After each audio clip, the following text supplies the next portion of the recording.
बहुत पहले की बात है। एक गांव में एक गरीब ब्राह्मण का परिवार रहता था। उस परिवार में ब्राह्मण और उनकी पत्नी और 7 बेटियां थीं।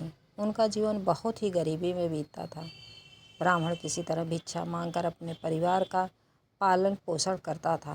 ब्राह्मण जो भी भिक्षा मांगकर लाता उनके 7 बेटियां खा लेती। कभी भी ढंग से उनके और उनके पत्नी का पेट नहीं भरता था और ना ही कभी कुछ अच्छा खाने को मिलता था। एक बार ब्राह्मण ने अपनी पत्नी से कहा कि आज मैं भिक्षा मांग कर आऊँगा तो तुम जो थोड़ा बहुत होगा उसे अपनी बेटियों को खिलाकर सुला देना और रात में हम लोग आज पूरी और खीर बनाकर खाएंगे। पत्नी ने हाँ में सिर हिला दिया। ब्राह्मण रोज की तरह भिक्षा मांगने चला गया और उसकी पत्नी शाम होने पर अपनी 7 बेटियों को जो घर में था उसे बनाकर खिलाकर सुला दिया। ब्राह्मण उस दिन जानबूझकर देर से आया। जब आधी रात हुई तो उसकी पत्नी ने उठकर पूरी और खीर बनाने की तैयारी शुरू की। ब्राह्मण की पत्नी ने धीरे से कहा कि आटे की थाली कहाँ गई? तो उसकी बड़ी बेटी ने उठकर कहा, माँ, आटे की थाली तो मेरे पास है। माँ ने जब देखा कि बड़ी बहन जाग रही है तो उसने कहा कि तू धीरे से उठकर चली आ, तेरी और बहन न जान पाए, और आटे की थाली को लेकर आटा गूँथने लगी। इसके बाद उसने फिर कहा कि कढ़ाई पता नहीं कहाँ रख दी। इस पर उसकी दूसरी बेटी बोली, माँ, कढ़ाई तो मेरे पास है। उसने फिर कहा कि अच्छा तू धीरे से उठकर चली आ, तेरी और बहनें न जान पाएं। इस तरह बारी बारी से जो भी सामान न मिलता तो माँ के खोजने पर कोई न कोई बहन बोल उठती और उठकर वह चीज़ लेकर चली आती। इस तरह ब्राह्मण की 7 बेटियां फिर से जाग गईं और पूरी खीर बनने पर इस बार फिर ब्राह्मण और उसकी पत्नी को खाने के लिए कुछ नहीं मिला। इस बात पर ब्राह्मण बहुत ही दुखी हो गया और उसे गुस्सा भी बहुत आया। मारे गुस्से के ब्राह्मण रात में बिना खाए ही सो गया। सुबह उठा तो उसने अपनी 7 बेटियों को अपने पास बुलाया और कहा कि हम तुम लोगों को इतनी मेहनत से खिलाते पिलाते हैं और तुम लोगों के चक्कर में अपना और अपनी पत्नी का पेट भी ढंग से नहीं भर पाते हैं। तुम लोग किसकी कमाई और किसके भाग्य का खाती हो, यह तो हमको बताओ। ब्राह्मण की 5 बेटियों ने कहा कि पिताजी, हम आपकी कमाई और आपके भाग्य का खाते हैं। लेकिन उनकी 2 बेटियों ने कहा, पिताजी, हम अपने भाग्य का खाते हैं। कमाते भले ही आप हैं लेकिन भाग्य का हम अपने खाते हैं। इस पर ब्राह्मण को बहुत ही गुस्सा आया। उसने कहा कि हम इन लोगों के लिए दिन रात मेहनत करके ले आते हैं और भर पेट खाना भी नहीं खाते, पर यह दोनों कह रही हैं कि हम अपने भाग्य का खाते हैं। उस समय ब्राह्मण ने कुछ नहीं कहा। थोड़ी देर बाद उसने अपने उन बेटियों से कहा कि चलो तुम दोनों को कहीं घुमा आते हैं। वह दोनों खुशी खुशी तैयार हो गईं। ब्राह्मण अपनी दोनों बेटियों को लेकर जंगल में चला गया।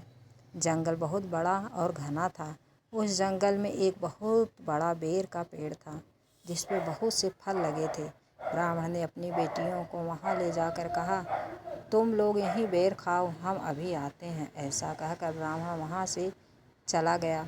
काफ़ी देर बीतने पर ब्राह्मण वापस नहीं आया और उसकी दोनों बेटियां अपने पिताजी का इंतज़ार करने लगीं। इस तरह शाम हो गई। शाम होने के बाद रात भी हो गई और दोनों अपने पिताजी का इंतज़ार करते करते रोने लगीं। उनके रोने की आवाज़ सुनकर वहाँ की वन देवी उनके पास आईं और पूछा कि तुम दोनों कौन हो और क्यों रो रही हो? उन्होंने अपनी सारी बात को बताया। वन देवी समझ गईं कि इनके पिता इन दोनों को यहाँ पर जानबूझकर छोड़ गए हैं, तो उन्होंने उन दोनों से कहा कि तुम लोग घबराओ नहीं, तुम दोनों जंगल के बीचों बीच चली जाओ। वहाँ पर एक धन धान्य से संपन्न बड़ा सा घर है जो कि एक राक्षस का है। राक्षस दिन भर अपने शिकार पर रहता है और रात को वापस लौट के आता है। तुम दोनों दिन भर वहाँ आराम से रहना और रात में उसके आने से पहले ही कहीं छुप जाना। वह राक्षस तुम लोगों को देख नहीं पाएगा। हमारी कृपा से तुम लोग वहाँ आराम से रहो। इस तरह वह दोनों बहनें जंगल के बीचों बीच चली गई और वहाँ पर उन्हें एक बहुत बड़ा घर मिला जो धन धान्य से संपन्न था, जहाँ पर सारी सुख सुविधाएं थी। वह दोनों वहाँ पर रहने लगी। दिन भर वह दोनों बहनें घर में रहती, बनाती, खाती और अपना सारा काम करती। शाम को राक्षस के आने से पहले वह लोग खाना बनाकर अपना छुप जाती। राक्षस रात में आता और कहता कि यहाँ पर जैसे लग रहा है किसी आदमी का गंध आ रहा है, लेकिन बहुत ढूंढने पर भी वह उन दोनों बहनों को नहीं पा पाता था और अपना खाना बनाकर खा पीकर सो जाता था। रात भर वहाँ रहने के बाद वह सुबह उठकर फिर बाहर चला जाता और दोनों बहनें इस तरह से रहती थीं। एक दिन उन दोनों बहनों ने सोचा कि राक्षस से किसी तरह छुटकारा पाया जाए और हम लोग बिना डर के आराम से रहने लगें। दोनों ने विचार किया कि किसी तरह से इस राक्षस से छुटकारा पाया जाए। दोनों ने एक योजना बनाई। जहाँ पर राक्षस शाम को जाकर अपना खाना बनाता था, वहाँ पर दोनों बहनों ने मिलकर दिन भर में एक बहुत बड़ा सा गड्ढा खोद दिया।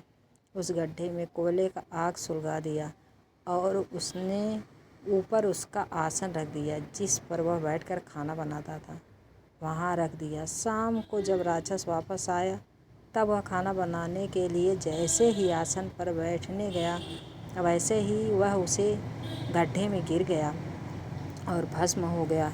इस तरह उन दोनों बहनों को उस राक्षस से छुटकारा मिल गया और वह दोनों बहनें आराम से रहने लगीं। दोनों बहनें अक्सर अपने माता पिता और बहनों को भी याद करती थीं। अपने पिता के बर्ताव को समझकर वह दोनों बहनें उनसे मिलने के लिए नहीं जाती थीं। एक दिन छोटी बहन अपने घर के दरवाजे पर खड़ी थी तो उसे एक हंस का जोड़ा देखा जो उनके माता पिता के यहाँ रहता था।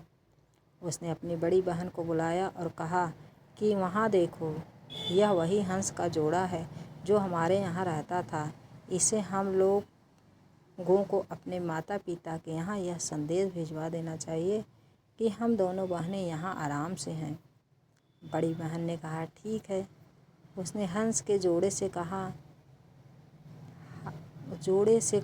कि हंस के जोड़े, मेरे माता पिता से कहना कि हम दोनों बहनें बड़े आराम से हैं। इस तरह हंस के जोड़े वहाँ से उड़ गए और वह दोनों ने जाकर ब्राह्मण को बताया कि उनकी दोनों बेटियाँ बहुत ही आराम से हैं।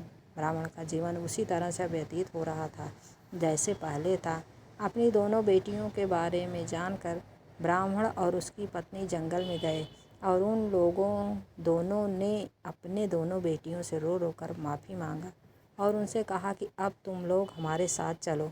हम लोग जान गए हैं कि जब सब अपने भाग्य का ही खाते हैं, तुम लोग भी अपने भाग्य का खा रही थी। उनकी दोनों बेटियों ने कहा नहीं पिताजी, आपने हम दोनों को जंगल में छोड़ दिया था, इसलिए अब हम दोनों आपके साथ नहीं जाएंगे। इस पर ब्राह्मण ने रोकर अपनी दोनों बेटियों से क्षमा मांगी और कहा कि नहीं, तुम दोनों मेरे साथ चलो। तुम दोनों क्या, संसार में हर कोई अपने ही भाग्य का खाता है, भले ही उसे कोई खिलाए, पर खाते सब अपने भाग्य का हैं। इस तरह माता और पिताजी के बहुत कहने पर दोनों बेटियों ने अपने माँ और पिताजी के साथ जाने के लिए तैयार हो गईं और राक्षस के घर का सारा सोना, चांदी, हीरा, मोती सभी सामान को हाथी घोड़े पर लाद कर ब्राह्मण के घर पर लाया गया।